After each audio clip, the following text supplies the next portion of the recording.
ರಾಜ್ಯದ ವಿಚಾರಕ್ಕೆ ಬರ್ತೀನಿ ಈಗ. ಡಿ ಕೆ ಶಿವಕುಮಾರ್ ಏನು ಹೇಳಿದರು ಅಂತಂದರೆ, ನೋಡಿ ಎಲ್ಲ ಗೆಲ್ಲಿಸ್ಕೊಂಬರ್ಬೇಕು ಎಲ್ಲ ಮಂತ್ರಿಗಳೆಲ್ಲ ಗೆಲ್ಲಿಸ್ಕೊಂಬರ್ಬೇಕು, ನೀವು ಗೆಲ್ಲಿಸ್ಕೊಂಬಂದಿಲ್ಲ ಅಂತಂದರೆ ನಿಮ್ಮ ಮಂತ್ರಿಗಿರಿ ತೆಗೆದು ಬಿಡ್ತೀನಿ ಅಂತ. ಹಾಗೂ ಈಗೂ ಒಂದು 10-12 ಜನರಿಗೆಲ್ಲ MP ಸೀಟ್ ಕೊಟ್ಟರು. 12 ಜನ ಇದ್ದರು ಏನೋ ಒಂದು ಟೋಟಲ್ ಎಷ್ಟು ಗೆದ್ದರು? 9 ಗೆದ್ದರು. ಟೋಟಲ್ ಗೆದ್ದಿದ್ದು 9. ಈಗ ಯಾರು ಮಂತ್ರಿಗಳಿದ್ದಾರೆ ಅವರು ಮಂತ್ರಿಗಳು ಕೆಲವರು ಗೆಲ್ಲಿಸಿಲ್ಲ. ಗೆಲ್ಲಿಸೋದು ಬಿಡಿ, ಅವ್ರದ್ದೊಂದು ಕ್ಷೇತ್ರ ಅಂತಿರುತ್ತಲ್ಲ. ಈಗ CN ಮಂಜುನಾಥ್ ಮತ್ತು DK ಸುರೇಶ್ ಅವರ ನಡುವೆ ಸ್ಪರ್ಧೆ ಆಯಿತು. ಅಲ್ಲಿ ಒಂದು 7-8 ವಿಧಾನಸಭಾ ಕ್ಷೇತ್ರ ಇದೆ. DK ಶಿವಕುಮಾರ್ ಅವರ ಕ್ಷೇತ್ರದಲ್ಲಾದರೂ ಜಾಸ್ತಿ ಬಂದಿರಬೇಕಲ್ಲ ಓಟು ಅಲ್ವಾ? ಬಂದಿದೆ. ಈಗ ಎಲ್ಲ ಸಚಿವರಿದ್ದಾರಲ್ಲ, ಅವರು ಇಡೀ ಕ್ಷೇತ್ರದಲ್ಲಿ ಒಂದು 7-8 ಕ್ಷೇತ್ರ ಇರುತ್ತೆ. ಅದು ಗೆಲ್ಲಿಸೋದು ಬಿಡಿ, ತಮ್ಮ ಕ್ಷೇತ್ರದಲ್ಲೇ ಗೆದ್ದಿಲ್ಲ, ತಮ್ಮ ಕ್ಷೇತ್ರದಲ್ಲೇ ಲೀಡ್ ಕೊಟ್ಟಿಲ್ಲ. ಹೇಳ ಯಾರ್ಯಾರು ಅಂತ ಬನ್ನಿ, ಭಾಳ ಮಜಾ ಇದೆ. ಬೆಂಗಳೂರು ಕೇಂದ್ರ ಇಲ್ಲಿ ಬೆಂಗಳೂರು ಕೇಂದ್ರದಲ್ಲಿ PC ಮೋಹನ್ ಗೆದ್ದಿದ್ದಾರೆ.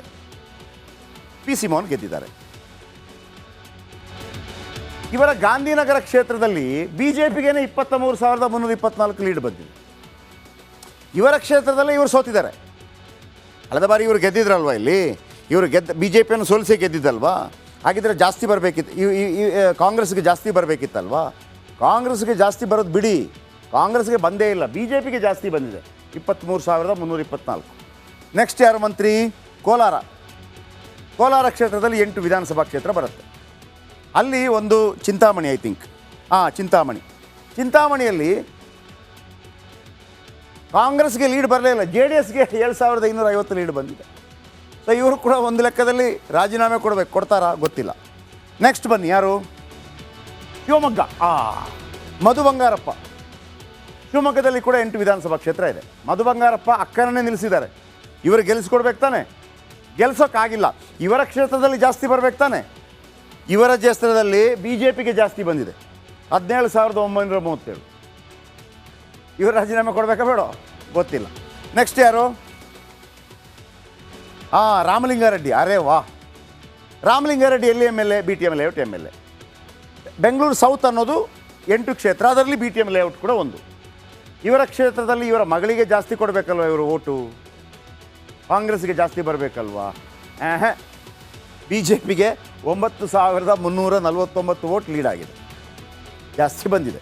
ರಾಜೀನಾಮೆ ಕೊಡ್ತಾರಾ ಗೊತ್ತಿಲ್ಲ. ಹುಬ್ಬಳ್ಳಿ ಧಾರವಾಡ ಕ್ಷೇತ್ರ ಯಾರು? ವಿನೋದ ಸೂಟಿ ಅಲ್ಲಿಂದ ಸ್ಪರ್ಧೆ ಮಾಡಿದರು. ಆಯ್ತಪ್ಪ, ಬೇರೆ ಕಡೆ ಪ್ರಹ್ಲಾದ್ ಜೋಶಿ ಗೆದ್ದರು. ಇವರು ಉಸ್ತುವಾರಿ ಸಚಿವರು, ಇವರು ಜಾಸ್ತಿ ಕೊಡಿಸ್ಬೇಕಲ್ಲ ಇವರ ಕ್ಷೇತ್ರದಲ್ಲಿ, ಯಾಕಂದರೆ ಈ ಕ್ಷೇತ್ರದಲ್ಲಿ ಅವರು ಗೆದ್ದಿದ್ದಾರಲ್ವಾ ಕಳೆದ ಬಾರಿ. 32,737 ಲೀಡ್ BJPಗೆ. ರಾಜೀನಾಮೆ ಕೊಡ್ತಾರಾ ಗೊತ್ತಿಲ್ಲ. ಇನ್ನು ಬೆಳಗಾವಿ ಇಲ್ಲಿ ತುಮಕೂರು ಡಾಕ್ಟರ್ G ಪರಮೇಶ್ವರ್, ಇವರ ಕ್ಷೇತ್ರ ಯಾವುದು? ಕೊರಟಗೆರೆ ಇವರ ಕ್ಷೇತ್ರ. ಇವರು ಉಳಿದದ್ದು ಬಿಟ್ಟಾಕಿ, ಅಲ್ಲಿ ಶಿರಾದಲ್ಲಿ, ಚಿಕ್ಕನಾಯಕನಹಳ್ಳಿಯಲ್ಲಿ, ಆಮೇಲೆ ತಿಪ್ಟೂರಲ್ಲಿ ಅಲ್ಲಿ ಗೆಲ್ಲಿಸೋದು ಬೇಡ. ಇದು ಇವರ ಅಂಡ್ರಿಗೆ ಬರೋದಿಲ್ಲ. ಇವರ ಅಂಡ್ರಿಗೆ ಇವರ ಕ್ಷೇತ್ರ ಬರುತ್ತೆ. ಇಲ್ಲಿ ಕಾಂಗ್ರೆಸ್ಗೆ ಲೀಡ್ ಕೊಡಬೇಕಲ್ವಾ? ಕೊಟ್ಟಿದ್ದಾರಾ? ಮುದ್ದನಮೇಗೌಡರಿಗೆ ಕೊಟ್ಟಿದ್ದಾರ ಲೀಡು?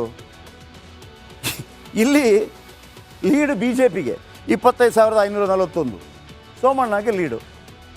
ರಾಜೀನಾಮೆ ಕೊಡಬೇಕಾ ಬೇಡ ಗೊತ್ತಿಲ್ಲ. ನೆಕ್ಸ್ಟ್ ಯಾರು? KN Rajanna, the one and only. ನನಗೆ ಭಾಳ ಇಷ್ಟ ಇವರು, ಯಾಕಂದರೆ ನೇರ ಸ್ಟ್ರೈಟ್ ಫೈಟು, ನೇರವಾಗಿ ಮಾತಾಡ್ತಾರೆ. ಮಜಾ ಏನಪ್ಪ ಅಂತಂದರೆ, ಮುದ್ದನಮೇಗೌಡರು ಇವರಿಗೆ ಇಷ್ಟ, P ಸೋಮಣ್ಣ ಸ್ವಲ್ಪ ಜಾಸ್ತಿ ಇಷ್ಟ.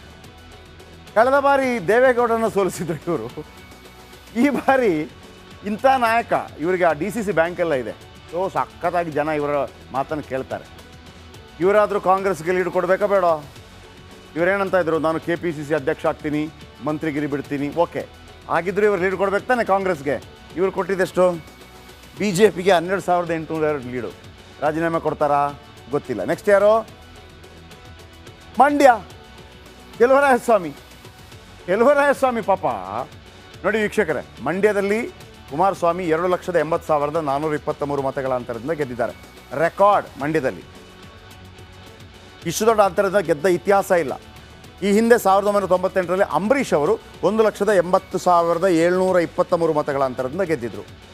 ಕಳೆದ ಬಾರಿ ಸುಮಲತಾ ಅಂಬರೀಷ್ 1,25,000 876 ಮತಗಳ ಅಂತರದಿಂದ ಗೆದ್ದಿದ್ರು. ಆಯಿತು, ದೊಡ್ಡ ನಾಯಕ ಇದ್ದಾರೆ.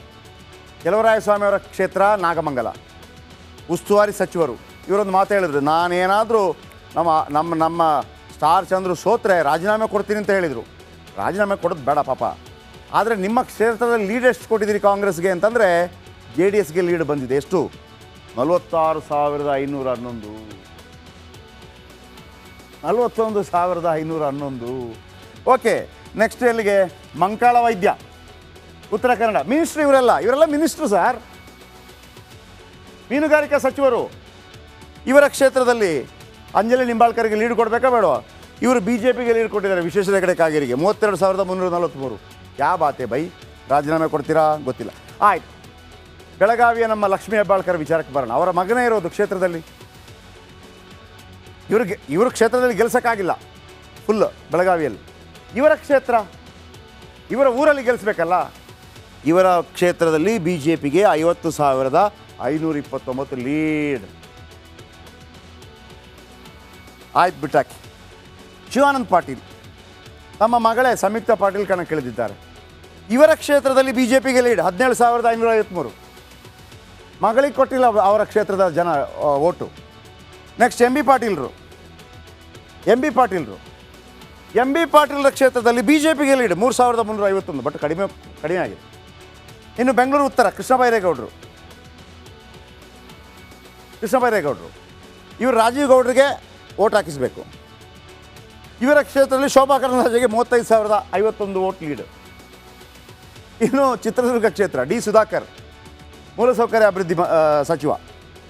ಯಾರನ್ನು ಗೆಲ್ಲಿಸಬೇಕು? ಚಂದ್ರಪ್ಪ ಅವರನ್ನು ಗೆಲ್ಲಿಸಬೇಕಲ್ವಾ. ಇವರ ಕ್ಷೇತ್ರದಲ್ಲಿ ಯಾರಿಗೆ?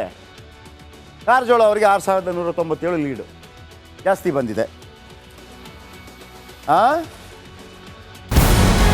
ನಮಸ್ಕಾರ, ಕರ್ನಾಟಕ ಪ್ರೈಮ್ ಟೈಮ್ಗೆ ಸ್ವಾಗತ. ನಾನು ಜಯಪ್ರಕಾಶ್ ಶೆಟ್ಟಿ. ಇಡೀ ಕರುನಾಡು ಇವತ್ತು ರೆಬೆಲ್ ಆಗಿ ನಿಂತಿದೆ. ಈ ಹಗರಣಗಳನ್ನು ಸದನದಲ್ಲಿ ಪ್ರಸ್ತಾಪ ಮಾಡಲು ಕೂಡ ಕಾಂಗ್ರೆಸ್ ಹಿಂದೇಟು ಹಾಕಿದ್ದೇಕೆ? ನಿಮ್ಗೆ ಸಂಬಳ ಅದಕ್ಕೆ, ನಿಮಗೆ ವಾಹನ ಅದಕ್ಕೆ, ನಿಮಗೆ ವೆಪನ್ ಅದಕ್ಕೆ. ನೀವು ಅದನ್ನು ಸೆರೆ ಹಿಡಿಬೇಕಾಗಿತ್ತು. ನೀವು ವಿದ್ಯುತ್ ಬರ ಇದೆ ಅಂತ ಹೇಳ್ತಾ ಇದ್ದೀರಿ, ಎಲ್ಲಿ ಬರ ಇದೆ ನೀವು ಹೇಳಬೇಕು. ಪಾಕಿಸ್ತಾನ್ ಆಕ್ಯುಪೈಡ್ ಕಾಶ್ಮೀರ್ ಅದು ಎಂದೆಂದಿಗೂ ನಮ್ಮದು. 40 ಮೆಷಿನ್ಗಳು ತಂದಿತ್ತು ನೋಟ್ ಎಣಿಸುವುದಕ್ಕೆ, ಅದೇ ಹಾಳಾಯಿತು. ಮಥುರಾದ ಗಲಾಟೆ ಇದೆಯಲ್ಲ, ಅದು ಸ್ಥಳೀಯವಾಗಿ ಕೂತು ಪರಿಹರಿಸಬಹುದಾದಂಥ ಕಾನೂನಿದೆ. ಗ್ಯಾರಂಟಿ ಯೋಜನೆಯಿಂದ ನಷ್ಟ ಆಗಿದೆ, ಲಾಭ ಆಗಿದೆ, ದಯವಿಟ್ಟು ಹೇಳಿ. Dawood Ibrahim most wanted criminal ಯಾವಾಗಾದ ಅಂದರೆ ಇಲ್ಲಿ ತನಕ ಭಾರತ ದೇಶದಲ್ಲಿ ಓರ್ವ ದಲಿತ ಪ್ರಧಾನಿಯಾದಂಥ ಇತಿಹಾಸವೇ ಇಲ್ಲ. ರಿಪಬ್ಲಿಕ್ ವರ್ಲ್ಡ್ ಆಪ್ ಇದು ಕೇವಲ ಅಪ್ಲಿಕೇಶನ್ ಅಲ್ಲ, ಸಮಗ್ರ ಸುದ್ದಿಗಳ ಸಂಪರ್ಕ ಮಾರ್ಗಕ್ಕೆ ಕ್ರಾಂತಿಕಾರಿ ಬದಲಾವಣೆ.